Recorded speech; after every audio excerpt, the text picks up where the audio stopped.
But with our new vision, the connections between university chapters and city networks and our ventures is no longer clear. How does EWB see these relationships developing moving forward? 3 minutes, off you go. I might have to use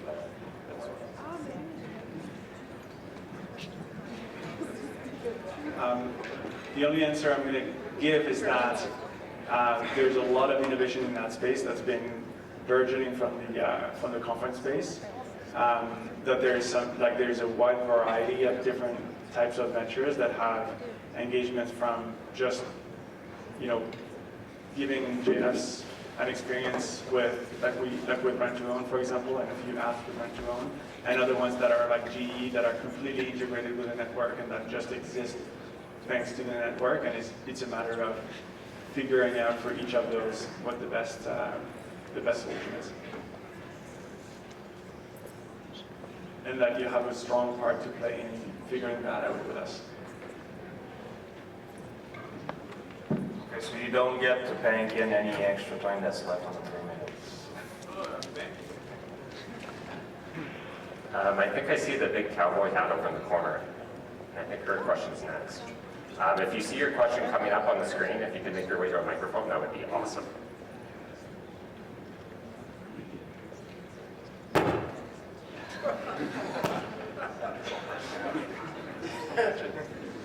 Hi, my name's Janine, and my question is, what criteria, if any, exist for expansion of our physical locations of the national office into regional offices?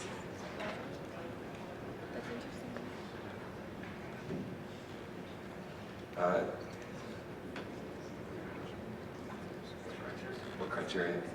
I think from a criteria point of view, like the planning process that George was alluding to before, and we've been exploring the dreams of all the different teams and how they integrate together. And there's been a lot of really interesting discussion around the possibility of regional offices as we think about how to knit and weave the network together.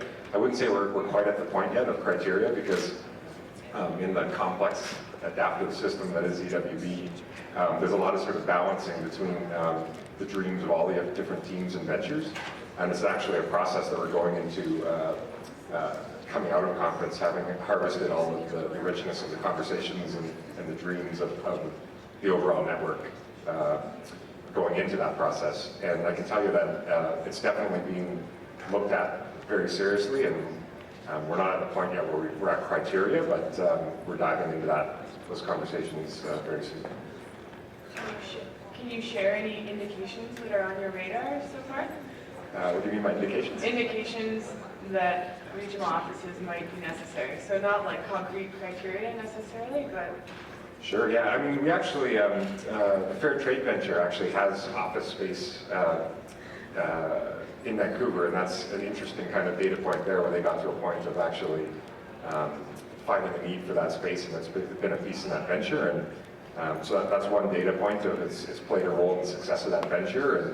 And going forward, looking at how as multiple ventures come up in new locations, and we start to explore new ways to look at regional knitting and weaving of the network. So there's some really exciting work, say in Montreal, and I don't know if they've had conversations there or not about space.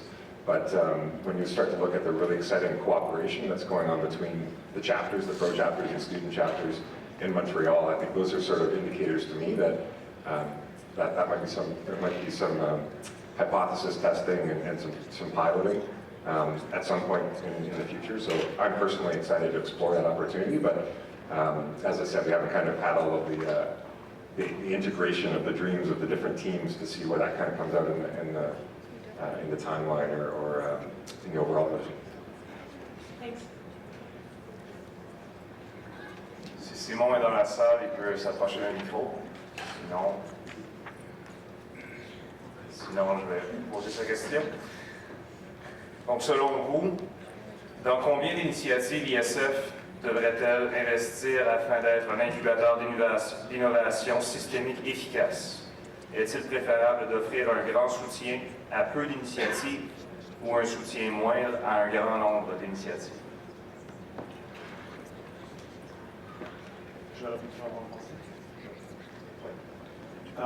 J'aimerais bien avoir la réponse. I'd love to have that answer. C'est un processus un peu d'apprentissage par rapport à quelle est l'unique valeur ajoutée et puis quels sont les modèles de ventures qui sont les plus transformatrices par rapport à la valeur ajoutée que ISF apporte. J'ai eu exactement cette question-là, c'est une question qu'on a discutée avec Arjuna Costa qui vient de Omidyar Network et il se pose exactement la même. En fait, la dimension principale selon moi d'ajustement, c'est de savoir qu'est-ce qui peut être mis à l'échelle dans notre modèle, puis quel est le niveau raisonnable de support qu'on doit apporter à nos ventures. Et puis, en fait, il y a deux questions. Il y a quel est le niveau raisonnable de support qu'on peut leur apporter, et puis qu'est-ce que ça veut dire pour l'organisation quand on grandit, puis à quelle taille on va grandir, et puis à quelle taille il est possible de grandir. Et la deuxième dimension, c'est qu'est-ce qui va former un écosystème d'initiatives sur le terrain qui va être transformateur. Parce qu'on a un travail à faire au niveau d'apporter une cohérence par rapport à toutes les initiatives dans notre portfolio pour s'assurer qu'elles travaillent ensemble vers des objectifs communs. Donc le 2013, c'est l'année dans laquelle on va travailler sur la définition de nos portfolios pour avoir une cohérence beaucoup plus claire à ce niveau-là, ce qui va générer un espace dans lequel les gens peuvent créer et innover. Donc je pense que c'est un pas en avant. And if you want to hear the story, you should come see me.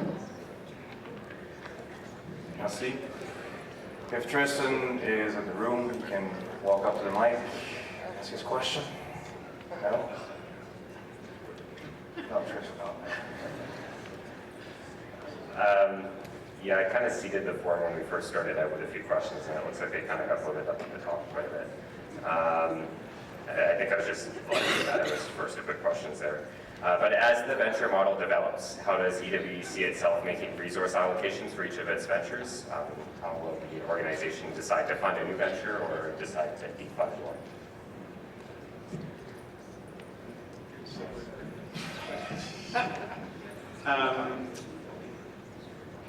So it's a process that we're iterating on this year. So there's different levels of, like in any decision, there's like different relationship with the decision. There's a final D that right now sort of sits between George and I would say. And ultimately, really, George has a final D because he's the CEO of the organization. Then there's like informing the decision and making sure that it's sound. And that's something that the strategy and investment team is very much vested in.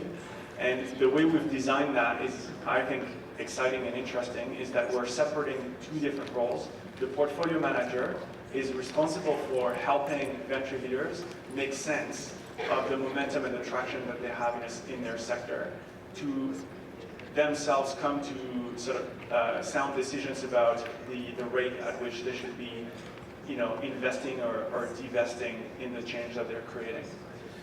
And my role is to make sure that I'm playing a bit of an accountability to that, and that I need to be convinced that indeed they have done their job in making those decisions.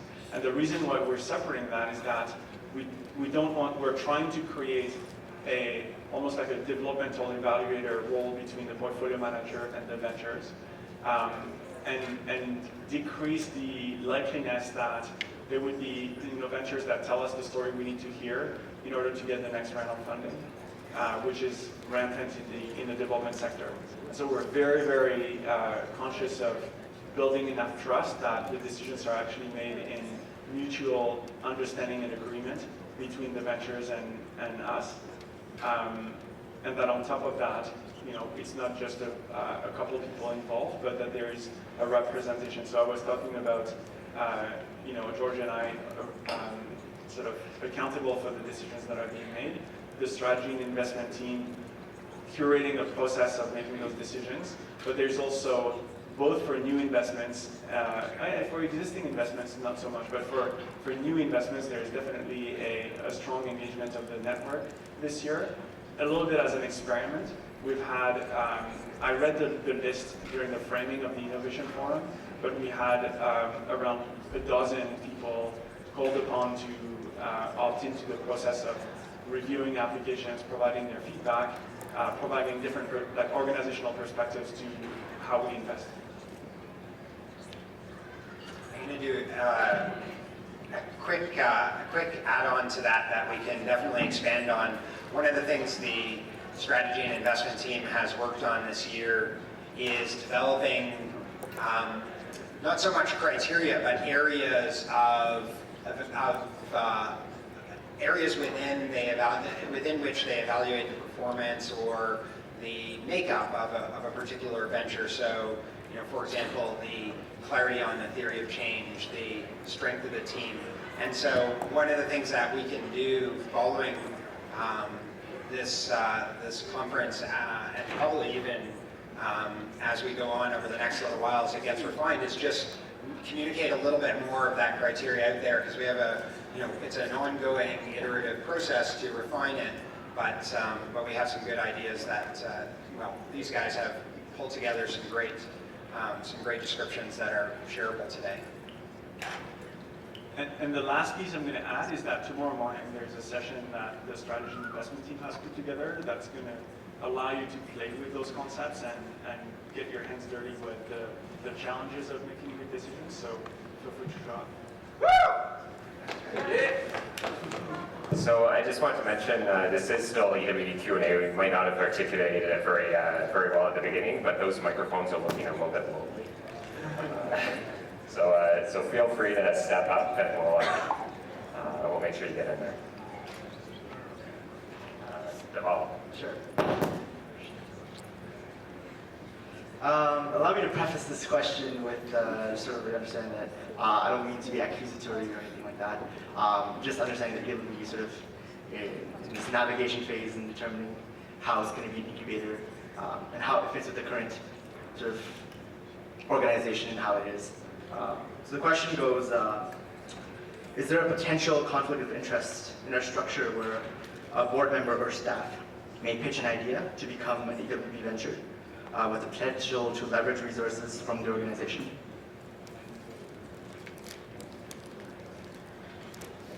Thank you.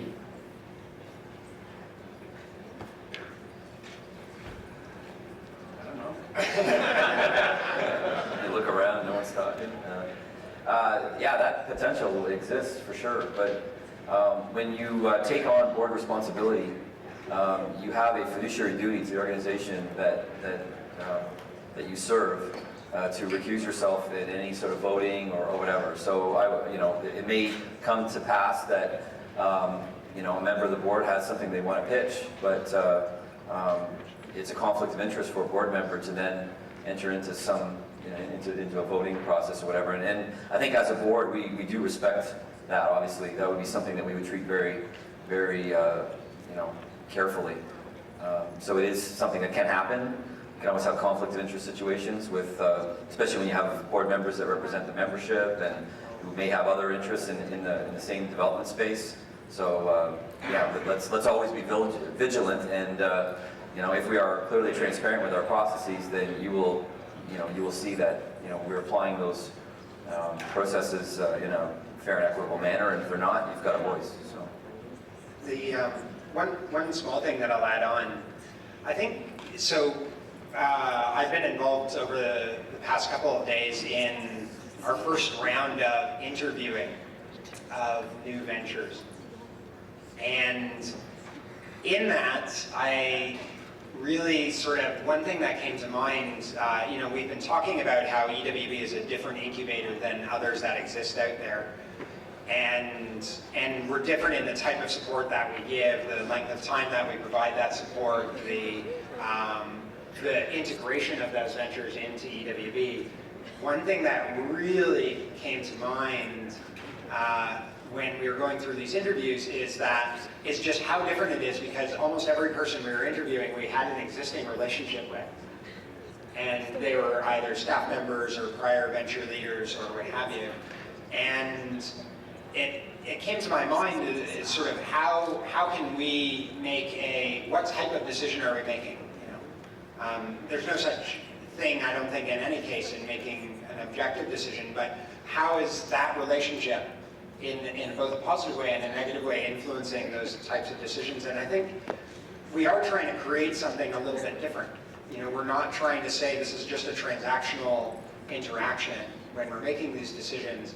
And so your question actually brings that up in a very, there's a very legalistic sense to it, but there's also even a broader sense on what is that relationship and how do we make those decisions in the context of existing relationships and do it in still a very rigorous way that allows us to optimize the resources that we're investing and maximize the systemic impact that we're having. And some interesting questions emerging for me, at least, in that and in experiencing it. And I know Boris and Sal and James and Mike and Mark are probably sort of thinking about the same things as they're on the team. Thank you. Michael? Hi. So question, well, one thing that just occurred to me in this one here is it might be something to bring up with outside parties like the companies we deal with that have ventures coming from completely outside of the current EWB. My question is something I would have liked to have asked during the AGM. The drop in membership, I agree absolutely, that it's a serious issue. When did the board or the organizers realize that there's a lot of people in here who were not going to be able to vote? Like, was there an opportunity somewhere along the way where we could have sent an email out or something to not disenfranchise, I suppose, so many people who came here this weekend? So I'll answer that one since I was dealing with it. You've got 3 minutes. So the process to that was I talked to the conference team when the registration opened. Everything seemed okay. December 23rd, I get a list of the final register of members. That's the final date for registration. I looked at that, reviewed it with Francis because the number was a bit off. Usually I was used to seeing 900 to 1,100 people on that list. I only saw, I think, 437. I reviewed it with Francis. He went back and looked at the credit card transactions and he said it looked okay and there wasn't any problems. So I think where we really found out that there was a big problem was when we matched that up with the conference registration list just a few days ago to produce your name tags. And that's, I suppose, when we realized when we only had 200 out of 600 eligible to participate in the AGM from the attendees. Yeah, so the bylaw is very clear on that matter. You have to be a registered member as of 21 days before the AGM, in this case, December 23rd, 2012. Thanks. Mike? I just wanted to actually add something to the 2 previous questions about resource allocation. I think one thing so I'm on the strategy and investment team with Boris and Sal and Mike and Sam and James. I think one thing to consider is that it's being understood as a design problem, right? It's a design problem that we're trying to work out. How do you design an organization that functions in this way? And one of the things that currently in that iterative design problem, one of the ways we're trying to solve it is by functioning in terms of making investment decisions as a meritocracy rather than a democracy. Meaning that there's a committee that actually selects those ideas, and then the network is able to examine the ideas and make them stronger, give feedback on them, but the decision actually rests with that committee. So one thing there is that if you have thoughts on whether that's the right design choice, the design's not static, so it can change, so you should share those and that the space is there and it's encouraged. That's one thing. The other thing is, assuming for a minute that you are okay with that design choice, the idea is that conference is a space where those ideas can be examined and strengthened by the network. That was the idea behind the innovation forum. But the best ideas of how to do that well, like how people in the network could engage with the interviews and the different things that are there to examine those ideas, are probably out here. They're not with myself or Boris or others on the team. They're there.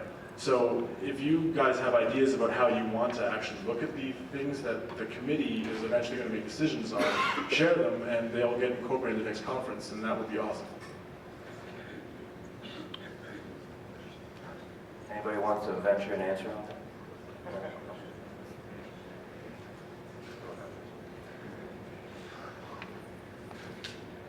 So I think in the interest of time, we're going to get rid of our game, just because we don't have enough time to go there. So we're going to continue. We've still got our board of questions. If we want to go for a question on the list, if people are available. If not, we're quite happy to continue taking questions from the floor as well. We'll try to get a bit of a mix, but hopefully that works out. On the microphone over there, maybe we'll continue.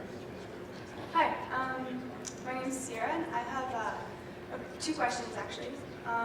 One question is based on sort of the reflection I've had based on my experience throughout conference and when I'm dreaming about 2036 and my vision.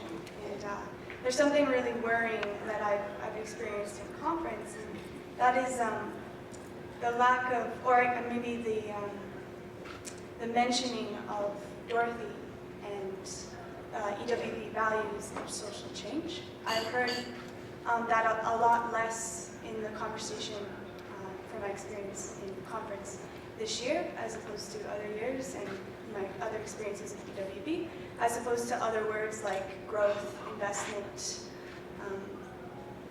and venture. And I'm just wondering why you think that might be the case, whether other people felt the same way, and what might be some of the implications of that. And then the second question I had was actually something I just thought of sitting here.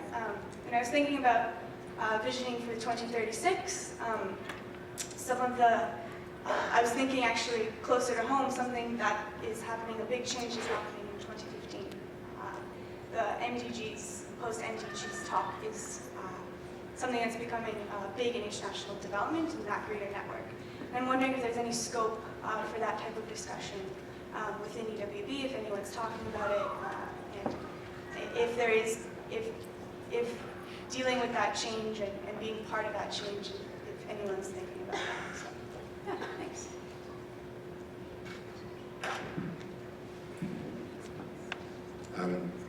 I personally, I share your concern on the Dorothy and social change comment, and something I've observed at the conference too. I think, we prioritized this year a lot of the concepts around systemic innovation, and I personally got very excited about exploring those tools, as you heard in my closing the other day.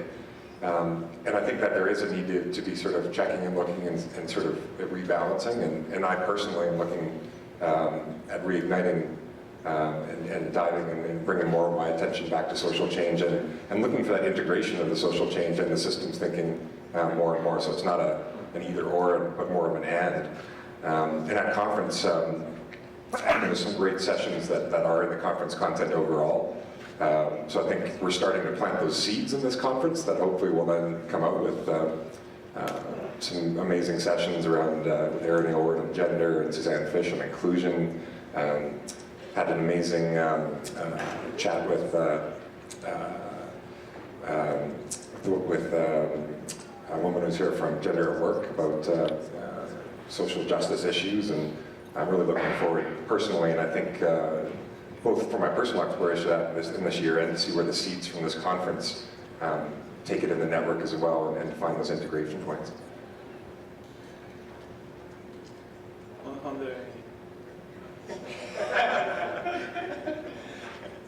On the second question, I think it's I don't have the answer. I don't know if anyone has the answer, but there's probably an answer to it on MyWB to see if the conversation is happening. I wouldn't make it happen otherwise. I think where the one linkage that's interesting is into the work that Sam and James on the strategy and investment team are really leading now, which is understanding what are the playing fields that we're going to be looking at investing our advocacy resources and advocacy time in. So really in bringing in the advocacy work, our voice of the organization, and moving it from being a venture, which we can invest in or not in any given year, to saying, actually, this is a core part of the strategy and investment team of the organization, is to have a strong voice and to reinforce the impact at a higher level of our ventures, or at a broader level of our ventures. What it's also done is it's unlocked a sort of a set of leadership and thought leadership to be able to say, how do we decide on what those areas are? And I think a big part of understanding what that decision is going to be is looking at the external environment, and we can't ignore that the MDGs are coming to an end at 2015, and there's already a conversation happening about what replaces them, which I've already been part of a couple of smaller conversations. And so the question is, how much do we want to influence that conversation? How much do we want to engage in it? Or how much do we want to eventually align ourselves with whatever the result is? And there's an interesting, I think, dynamic that's going on there. And I do, similarly to Boris, encourage that everybody in this room actually help us be part of that conversation. And I think there's already a post on MyWB, and there's an opportunity to make that a much longer and robust post, to be able to really bring in some of that research and discovery, and also to engage in some of the conversations that James and Sam are going to be leading in the next few months, that will both be in person and online.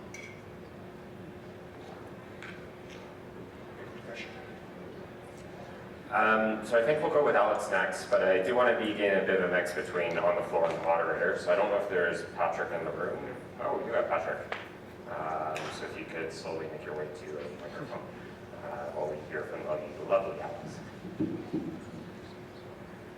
So at the AGM this year, a couple of board members finished their terms, and we appointed a new board member to the board.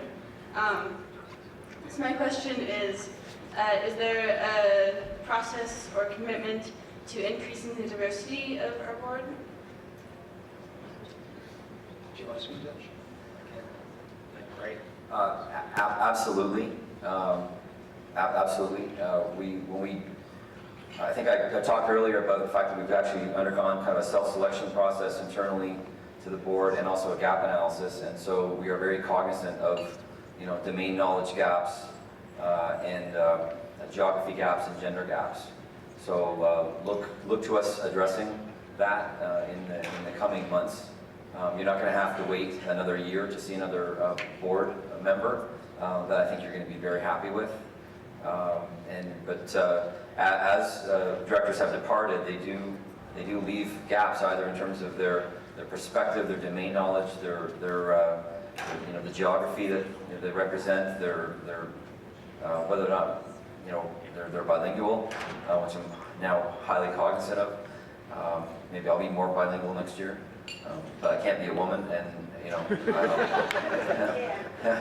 but anyway, just It's a more substantial transformation. but these things are very important to us as a board. If we're going to be relevant to you, then we have to consider those things. And any suggestions you have for us, any potential board member candidates that you're thinking about, you think would really rock our world and that really align with our vision, please come forward and approach any member of the board, because we do have a list. Some of the people that we want to get are going to take some convincing, and it's a bit of work. But if you've got suggestions, we are all ears for sure. So thanks for thinking about that. It's extremely important to the board. Just to get quite specific, not on names because it's not fair to the people we're approaching, but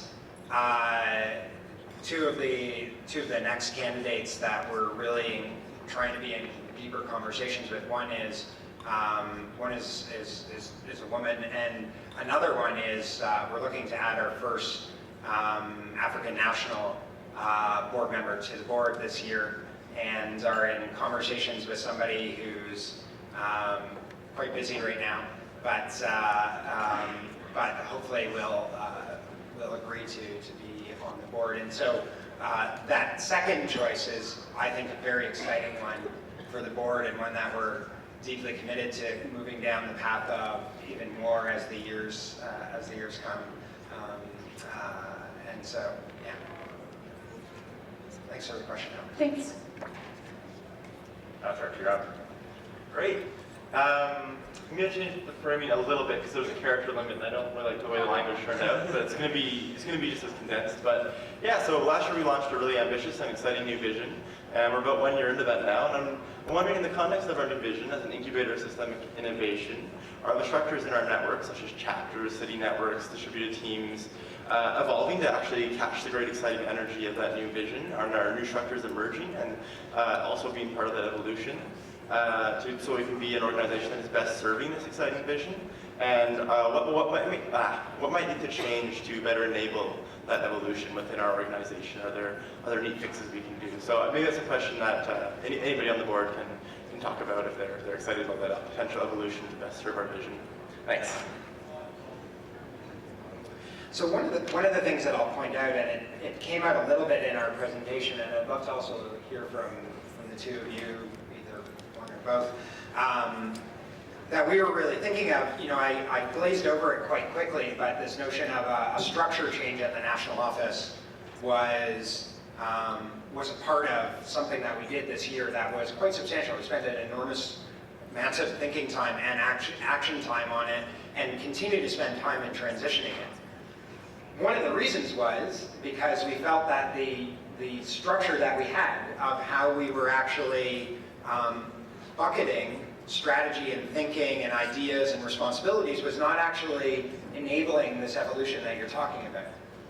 And I can say the thing, to me, there was a bit of a guess, and it's an informed guess because there's a bit of science to this, but it was still a guess that if we made some of these structural changes, it would start to unlock from the national office level more creativity around what each of those pieces could look like, so that we could also start to unlock that evolution more within the organization. What I saw literally within weeks after announcing and then starting to enact those changes in August was a completely different set of conversations in the office as to what the strategies were going to be in each of these different areas of the organization. That all of a sudden it was like this wave of creative thought that happened. And so it was really nice, like good hypothesis confirmed. And I think it's just going to start. And I think, though, this year what we need to do is say, all right, maybe we did one piece, clearly not sufficient, probably necessary. And now what is going to be, I think, our collective responsibility in this room and outside this room, in being able to kind of further understand what's going to accelerate that evolution, both very practically very structurally, and from a behaviors point of view, but also even from a mindset point of view from all of us on how can we do that. And I was really excited that it was an initiative of people in the network to come together last night to talk about how to kind of foster this evolution. And to me, that's, I remember those, I have so many fond memories of late night strategy conversations of figuring out how to move the organization forward. And I think that that was a really healthy, exciting sign.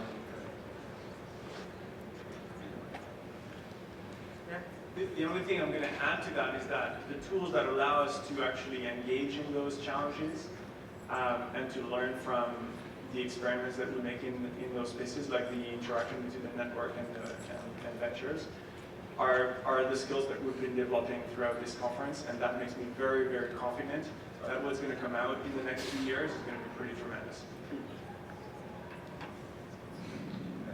And in terms of sort of the critical pieces, I can't remember exactly how you phrased it, but you know, I think it's like through those conversations, and we're letting go of the past in certain places where we need to, and like building our shared mental models of, and I think that's what's going to unlock the real potential. And you know, this amazing conference that you and the team have put on is this convergence point where we kick off those conversations, and it's through, I think, our collective conversation that'll emerge.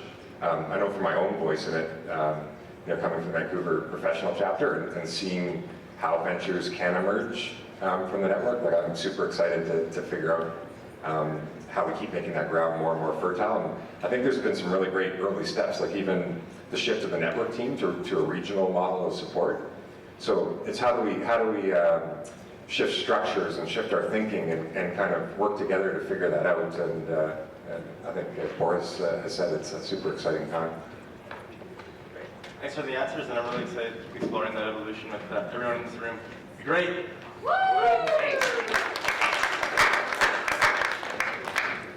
Go with the energy there. Yes, on this one. Hi. So I'm not sure how to phrase this. So earlier in EWB's history, you'd occasionally hear these questions come up in the network about things that we kind of deemed out of scope. So like environmental issues or working in Canada or social justice. And more and more, I'm starting to hear those questions pop up again. But I'm starting to hear us sort of take them more seriously. And I'm just wondering, is there room in our vision for those kinds of questions now? And is there a risk at starting to take a look at them when we don't have a lot of experience in that space compared to international developments, and it's just expanding our mission a little? I don't know. Thoughts? Yes, there's a risk, and yes, there's a room. And that's like, we need to make those choices together. Like, there's nothing that prevents you from driving the change you want to see in the world. And if it's in an area of Canada where we're not working yet, then who am I or who are we to hold you back?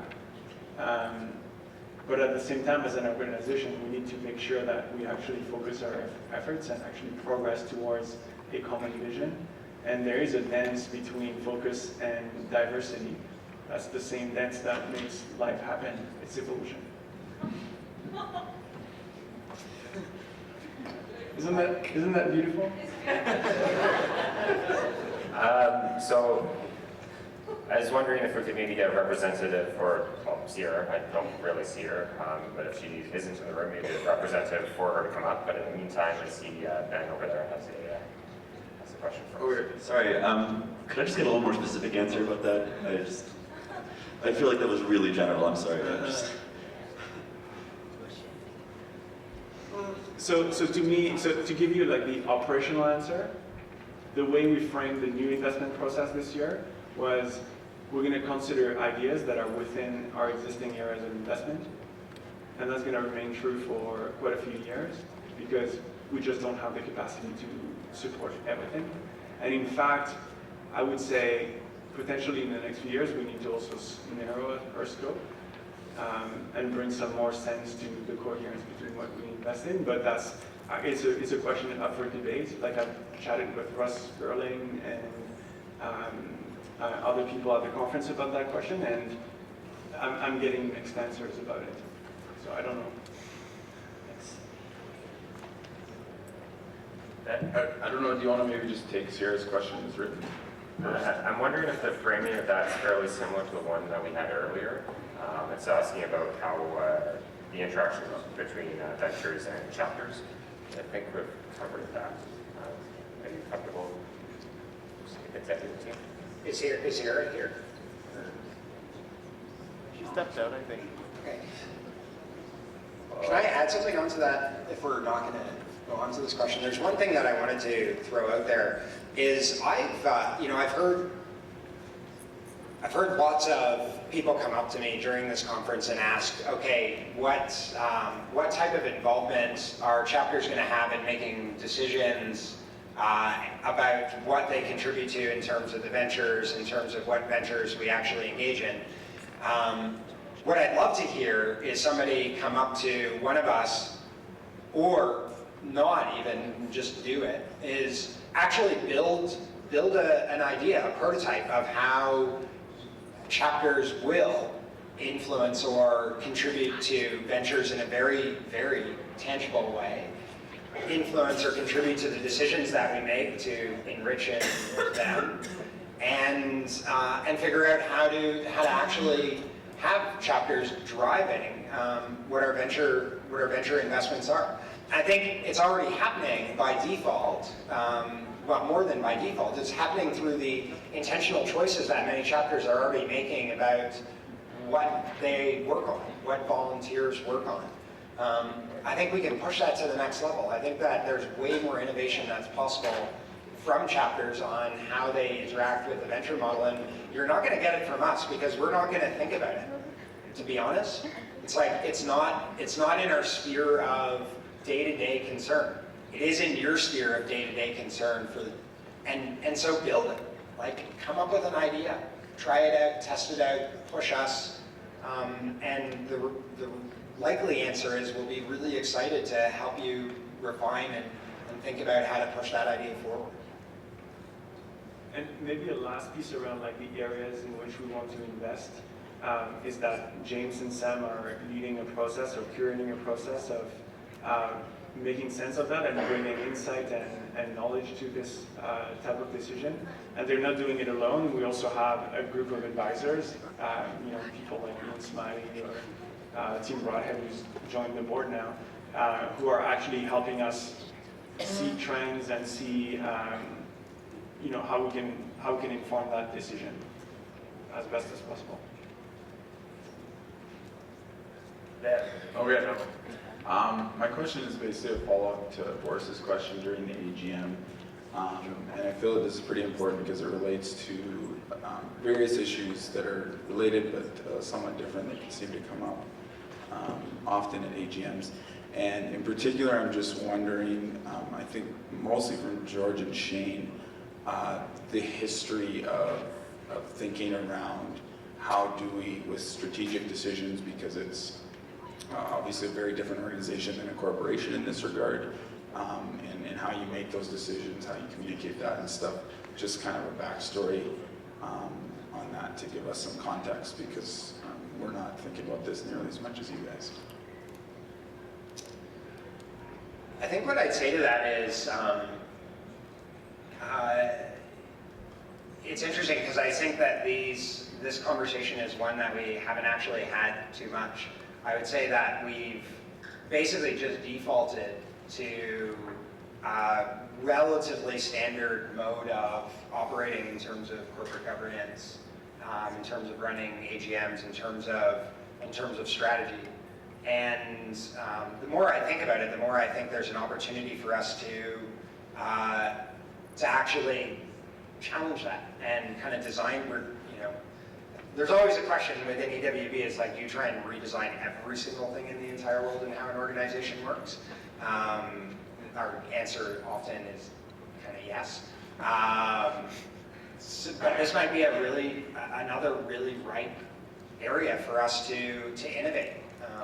It's going to require passionate people within this room who are willing to say, like, hey, man, I'm happy to redesign the AGM next year to be completely different than a bunch of folks sitting up on a dais and taking questions.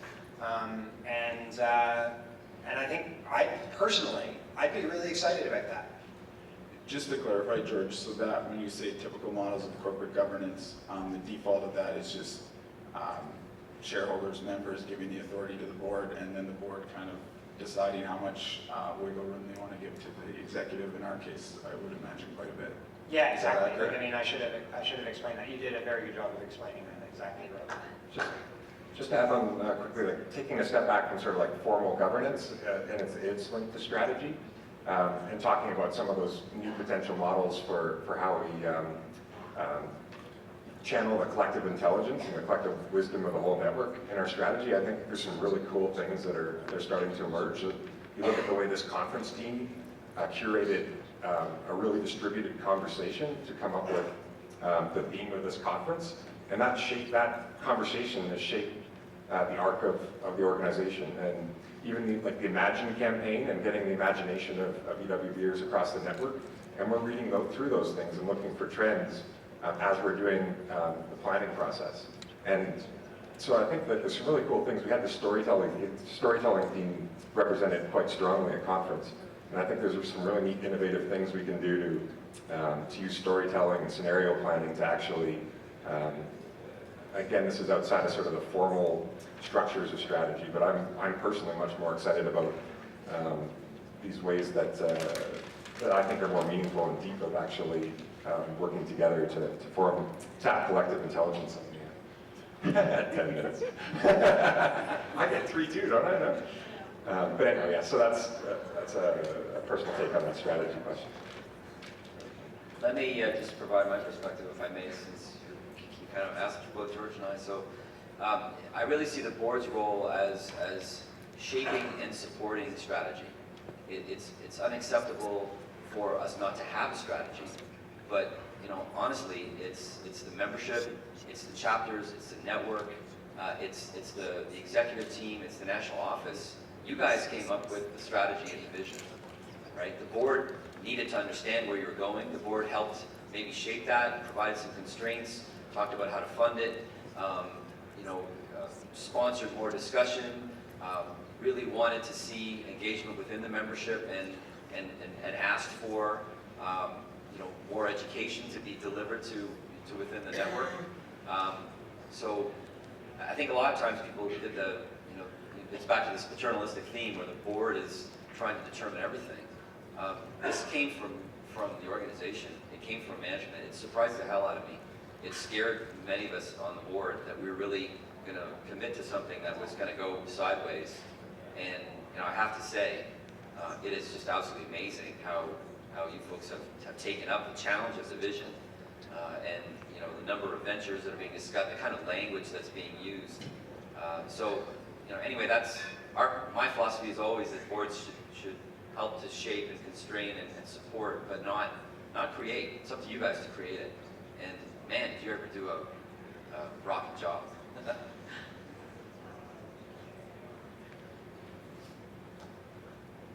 Alors, je pense qu'on prend la prochaine question de Heather, mais on peut ajouter un peu de français à cette session de questions et réponses. Alors, si vous voulez nous rejoindre au micro pour la question prochaine. Heather. D'accord, donc c'est un peu un défi de parler en français peut-être. Alors, je m'appelle Heather et j'ai une question pour le groupe à propos de l'évolution, l'organisation et communication. So, as I said, my name is Heather, and I have a question about the evolution of the organization and communication. Just to give a brief story to describe what I'm talking about, I've been involved with Engineers Without Borders since about 2009, and through various positions, and graduated from university this spring and took kind of a few months off just to sort of plug out a little bit, and came back in the fall, and anyway, based out of Toronto, sort of getting a little bit re-engaged, and was like, sort of realized that there was some different language being used, and I was like, okay, so we have this venture model now, and this was all sort of new and exciting and happening. And so coming into the role of, directing the Global Engineering Symposium, trying to grasp what does this mean for the symposium, for example, and for conference and the organization, and a lot of really new, really exciting ideas. And obviously coming to the space of conference, you see so much of this come together, and I'm sure for a lot of the new members within chapters, have heard some of the language used, probably, they came to campus on the fall and heard a bit about it, and now they're coming to conference and seeing it all come together. But what I'm wondering about is, how are we addressing communication, especially as the organization evolves? And I definitely saw a lot of really great ideas reflected in the website design, for example, which I think is great. But I think that this issue of communication, the evolution of the organization, and also some of the challenges that we're seeing in engaging our membership, I think those things are very much interconnected. And so I'm just wondering if our strategies around communication are shifting, and if we're thinking about that a little bit differently, especially if we have ventures, definitely exciting, and we want them to align with the organization, but coming in from a lot of different spaces. So if you have some comments on the strategy around communication and reconciling some of those challenges, that'd be great.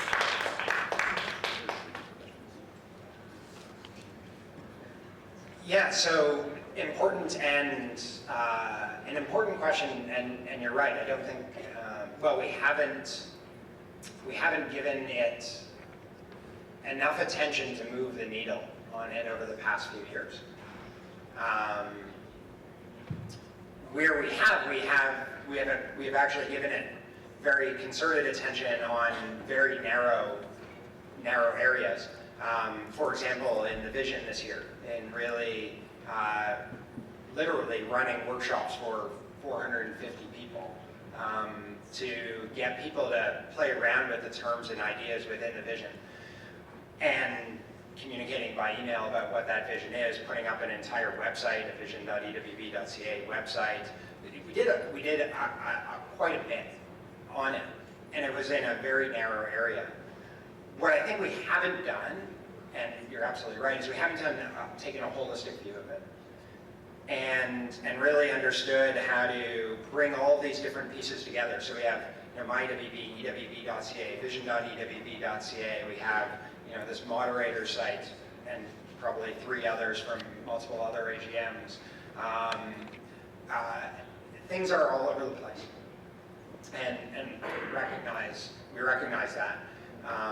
And we've only made it more complicated by having the ventures, which each now is also trying, in many cases, to develop their own brand and their own website, and communicating things in various different ways to various different channels for various different reasons. And the only reason that I sort of talk about this complicatedness is also to get a little bit of empathy, that this is actually an extremely difficult problem. We have not put the resources up until now against it to move the needle. One thing that we did do that I think is going to make a big difference is we've started to move the resources and the structure to the places where they need to be able to move some of this forward. And in particular, an example of that is one of the changes we made is moving the MyEWB type role from an IT space to actually into the network team. So Francis is part of the network team now and thinking about online engagement. And to very specifically say to the network team that there's an opportunity to really think about, okay, who are these stakeholders? How do we engage them really well throughout the year? How do we communicate really effectively? I think this is an area that we need help. It's also an area that we need, and that help is both ideas and implementation, and it's also accountability.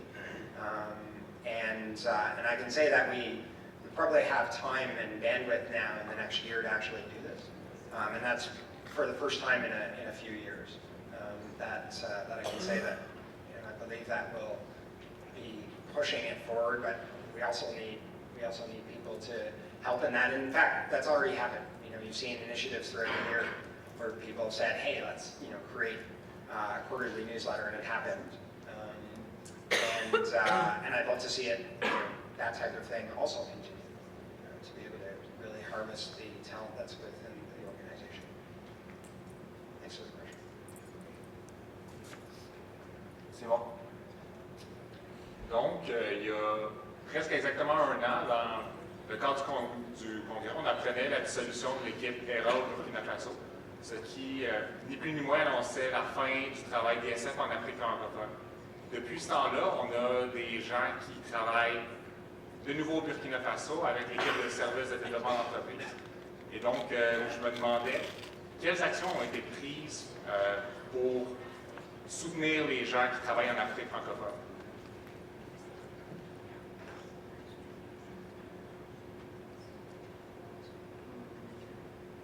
Qu'est-ce que soutenir les gens qui travaillent en Afrique francophone? Qu'est-ce que tu veux dire par ça? Je veux dire que, en fond, est-ce qu'on a apporté des changements sur la façon la façon dont on soutient les gens qui travaillent dans les pays francophones, puisque ça représente une réalité qui est différente du travail qu'on ferait dans les autres pays ou dans les autres programmes? Ça, c'est une question que Sarah peut répondre au sein de l'équipe BDS. Sa façon de gérer, si je ne me trompe pas, c'est d'avoir en fait engagé Nasser dans l'équipe, qui sert un peu de... En fait, Nasser, c'est pas seulement... il est assez exceptionnel, honnêtement. Il a passé beaucoup de temps à supporter les autres volontaires qui sont nouveaux dans le pays et en fait à les intégrer aussi sur le terrain. Donc au début, il n'avait pas de placement lui-même et en fait, il a fait un peu le team leader localement.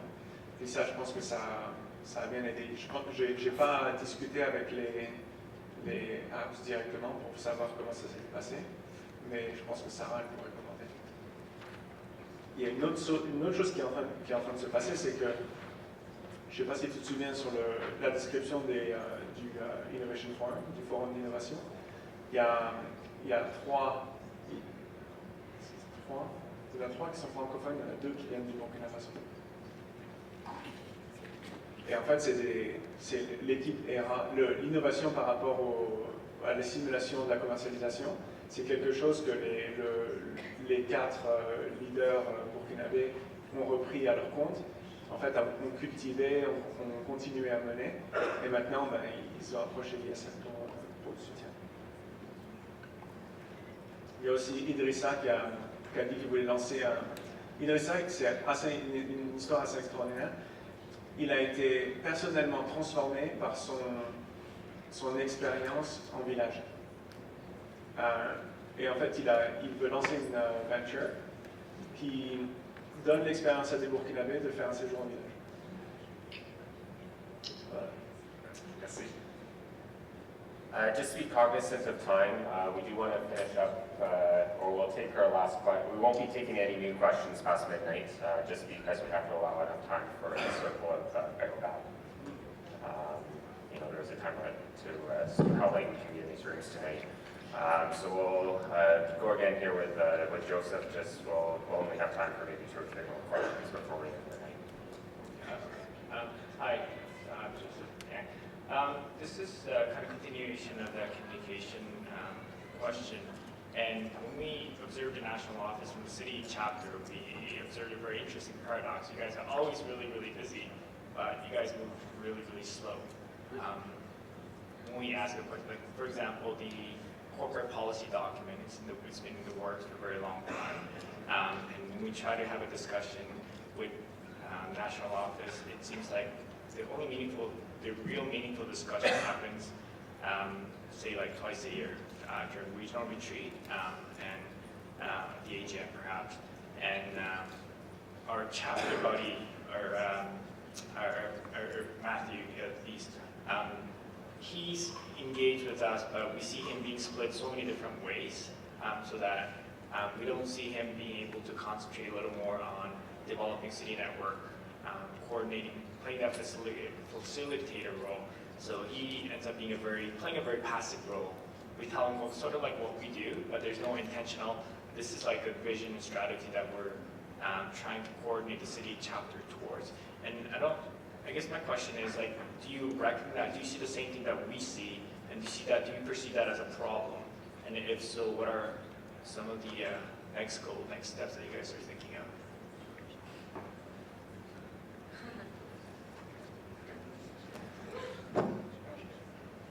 That's a huge question.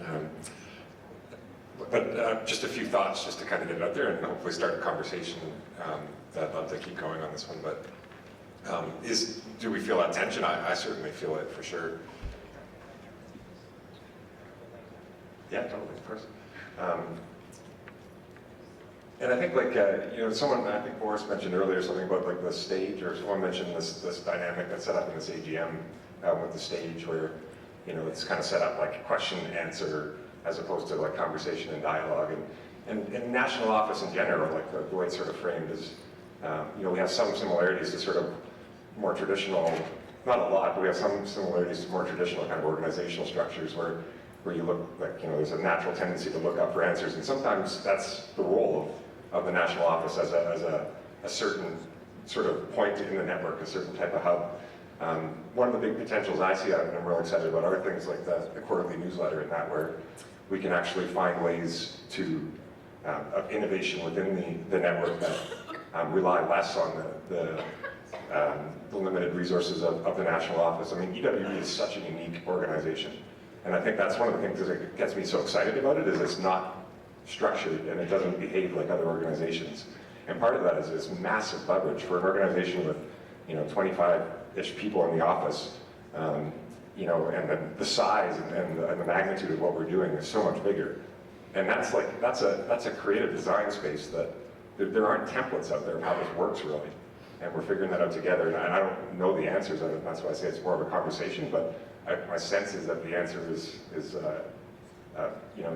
one for us to collectively find and to keep challenging that mental model of like, what is the role of the national office in that, and what things can be solved in the network, because the more that can be done in the network, and us challenging what role we're playing, and you challenging us on that, and challenging yourselves to knit and weave the network together, can create even more leverage, I think. So those are just sort of general thoughts, certainly not an answer. I don't think there is an answer, but I'd love to talk more about it. Thanks. Yeah, two quick thoughts. One is there's two interesting tensions that you're bringing up. One is, this notion of us being effective by being focused in the office as staff on priorities that are in front of us is in tension with being responsive to something that we may not have defined as a priority, and figuring out how to actually engage in that tension, right? And how to find, it's a dilemma actually. So the corporate sponsorship policy wasn't a burning issue for us this year. It was of interest to, and maybe more of a burning issue to people within the network, but it didn't fall within, when we looked at everything, it didn't fall within our priorities. And so how do we actually find the space within that dilemma to make great decisions, to either alter strategy or to engage with it? The second dilemma that I see is very similar and related, which goes to your second part of your question, which is where I think what we have as an opportunity from sitting in Toronto and seeing all of the chapters and everything that's going on in the organization, and also engaging a lot with outside entities, is we get a view that allows us to potentially articulate some direction or goals, or at least a space within which we're operating. So we probably could do that. I could articulate right now some general goals that I think it could be neat if everybody in the network was operating towards. But again, there's the other side of that dilemma, is like every time we do that, what we're doing is we need to make sure that by doing that, we're not actually disempowering everybody within this room to actually explore and discover and find some of that direction for the organization and emerge it. And so again, there's that dilemma, and that space in between, there's a wonderful answer that comes out. And to be honest, I don't think we've emerged. Those are, I think, two really important dilemmas, very similar, but I don't think we've actually emerged the really creative space in between yet, between those. And so I think that, and that's a big part of, when you read, everybody has access to the strategies now. When you read some of those team strategies, I think, specifically the network strategy, there's a lot in there that's very much specifically about this set of issues and dilemmas. Thanks for just a quick thought on that. When you say our strategy, it seems like national office is included in that us space where we as city chapter will be sitting outside of it. And I'm not sure how we could expand that circle. So when you talk about our strategy, city network is part of that us circle. Yeah, I think that you're making a very good point. There's clearly a paradigm there that I'm operating within, which is figuring out how do we expand when we say our. What are we thinking about, and how do we inform those strategies effectively, and also who is holding them. At some point, there is actually like a team, plan, just as you guys have a plan at the city chapter or city network. So we need but I think that you're right. There's an interesting paradigm there that needs to potentially shift on how we both collect information and make decisions as to what that strategy becomes at a national level. And we're not good enough at that yet. Thanks, Joseph. So I think we'll be I think we'll be able to squeak one more question in before midnight. Before we do that, just a couple of quick announcements. This is immediately followed by the Circle of the Baobab. I can't quite remember what room that was supposed to be in. Florian can enlighten me.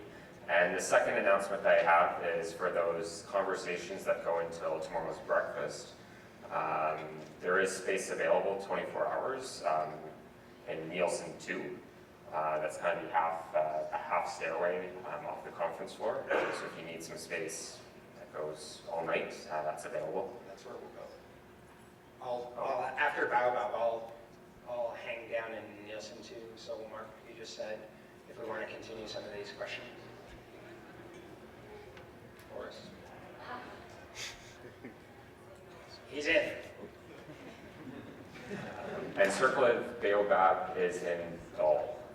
Where it happened.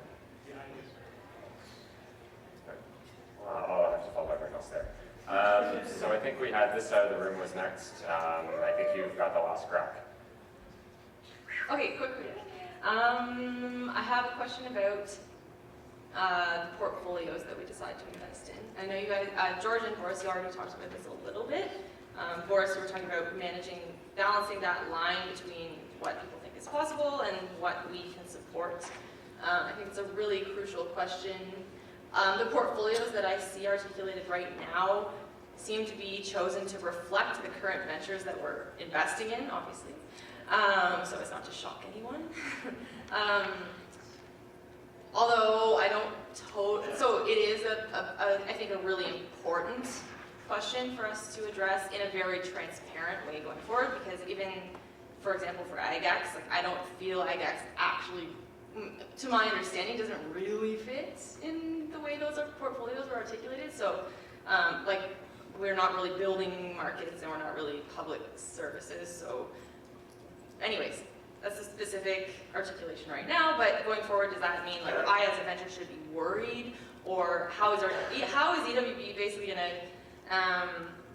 make those decisions about what portfolios we want to be investing in and draw the lines around what we're good at supporting and be able to articulate that in a way that people are pitching ventures within that space, and the ventures that we currently have either are clearly within that space or know that they need to go elsewhere to find the support to continue those ventures. I think that's going to be something relevant for people, the current ventures, and for the coming years for all the new ventures that are pitching. And I know that you don't have like an answer for that, but process going forward.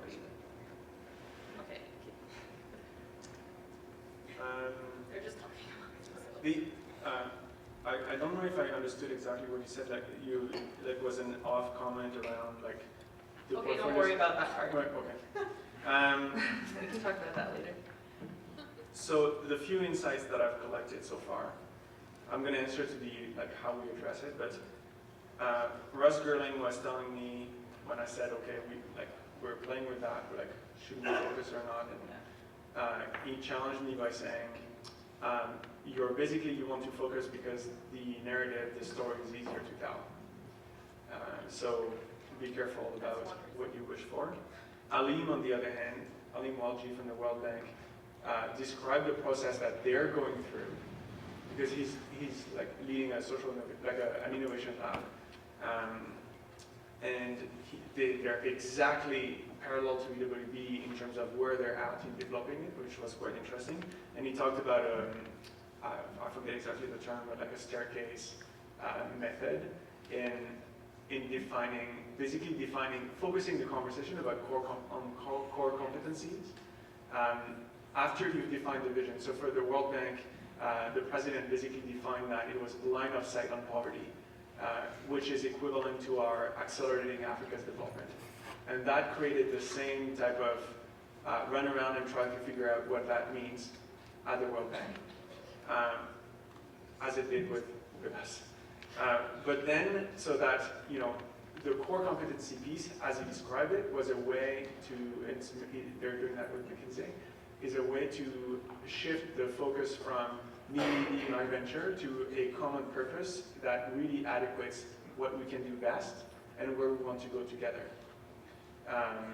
And so that, I think we need to facilitate the process. That's on and it has to be transparent, etc. That's something we need to lead for 2013. On actually informing... Can I ask a clarifying question? Right. Sorry. So is that both on functional roles and on sector-specific knowledge, both those levels of core competencies? For like the core competencies? Yeah. No, I don't think sector knowledge fits really into that. Okay. So I we're not think going it's to more restrict by core sector. competencies as like what makes EWB. Right. So it's the fact that we're, young system, like we have skills in systemic change and that kind of stuff. Although in EWB there's always been a culture of shifting our core competencies to fit what is needed, right? And that's an interesting question as we move forward, I think.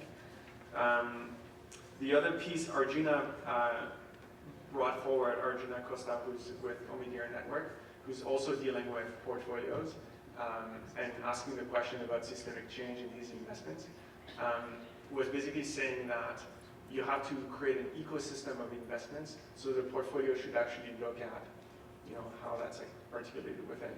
And so to me, there's a little bit of an answer on process with Alim. There's and also on like core competency and purpose of the organization. The last piece I want to mention is that as we move forward, like we've defined our values a few years ago, we've defined the vision, we now have an organizational structure. The next natural step in organizational design is having a strategic goals and a big hairy ambitious goal, or like something that brings the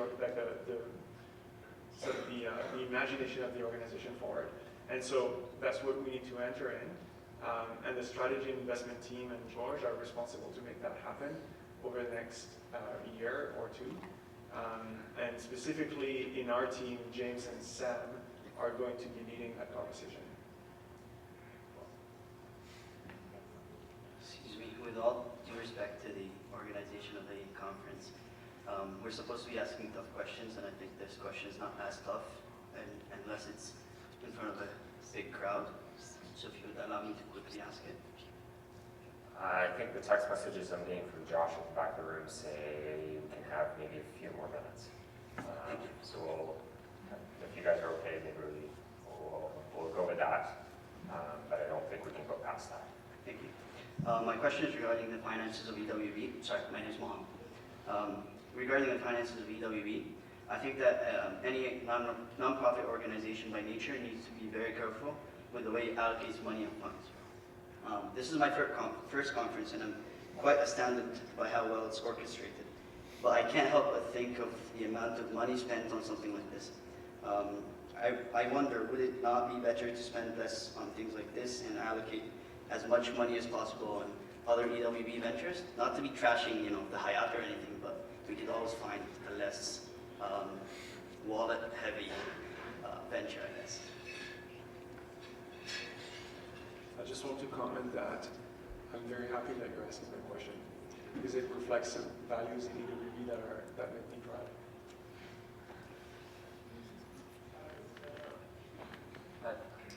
Thank you very much for that question. I agree with Boris, but you matter a lot to us, right? And this is worth investing in. This conference is probably one of the most motivating events for so many of us and for so many people who are new to EWB and are trying to understand it. So it's really, really important that we do this right. We do try and bring in a lot of sponsorship money to be able to make this either revenue neutral or in the last couple of years, we've actually asked for it to actually bring revenue to EWB so we can fund more ventures. So, but doing this right is extremely important, and that does cost money. Any ideas you have to sort of trim costs and things like that are always appreciated. But staying in touch with the network and bringing people from bringing our African delegates together with members is just so incredibly important to us.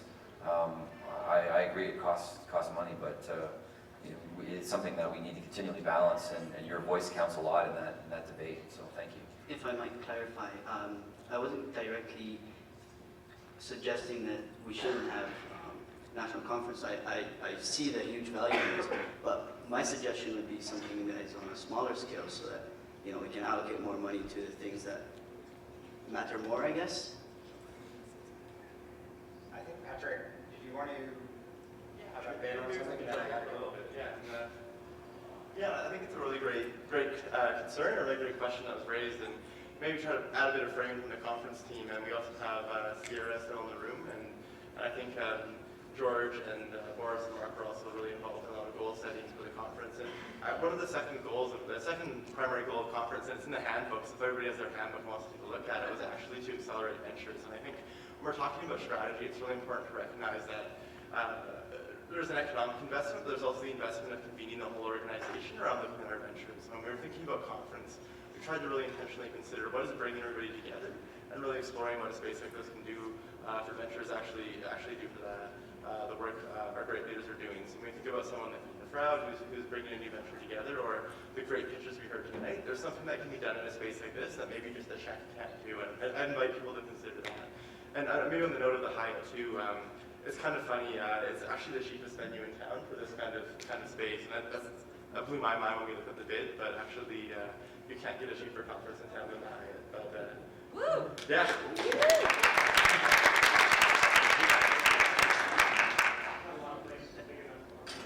It's also the only venue capable of holding this conference. Exactly. So let me just add two small things.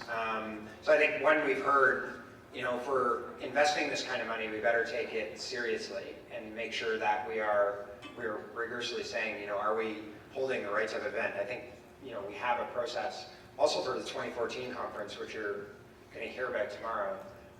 Yes, maybe you're not. But it's like sitting back and actually really thinking about it.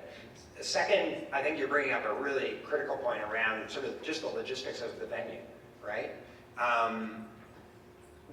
A couple of years ago, we tried to get really creative and say, you know, can we find like an airplane hangar or something like that? And I'll sleep on cots or what have you. To be honest, I personally still believe that there's a creative solution there that we have not found. And we haven't invested the energy in that would allow us to really express our values while at the same time having a great optimal experience. I don't know what that looks like. But yeah, like the airplane hangar is the only idea I've had, but and I don't know if it's a very good one in the middle of winter. But you know, I'd be game. But I think that there's some opportunities there. The third, I know you're not asking this question in this way, but there is a related question associated, or related issue associated with it. The question is the money that we spend on this conference money that is available for anything else? And I can tell you that most of the sponsorship money we get for this conference would not otherwise be given to EWB. It would be very challenging to unlock because companies see value at being able to interact with people here for the ideas that you have, for the opportunity for them to tell their story, and for obviously the opportunity to showcase their organizations as a place where you can come to disrupt, or, you know, in terms that they say, where we can hire you.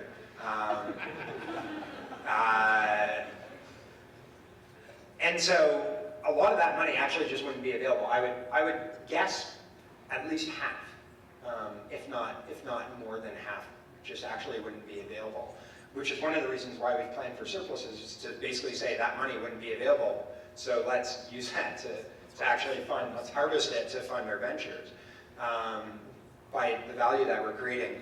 The other question that I have is the delegate fees. You know, how, if we said, listen, we're going to have a much less expensive conference this year, but we're still going to charge the same delegate fees that we do this year, And we're going to do so because that was revenue into the organization, and we're going to redirect it to ventures.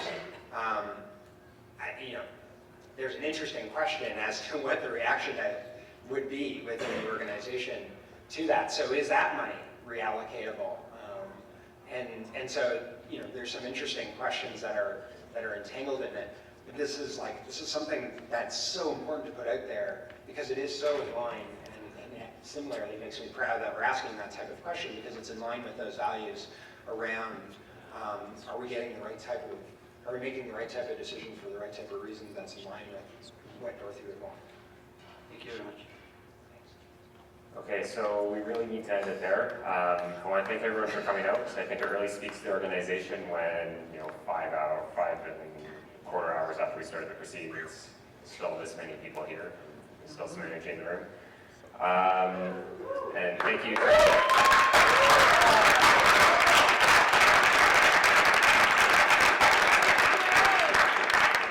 And a shout out to the people who are still in the live stream, wherever they might be in the country or around the world. And I know I've heard from a few coming to my phone up here.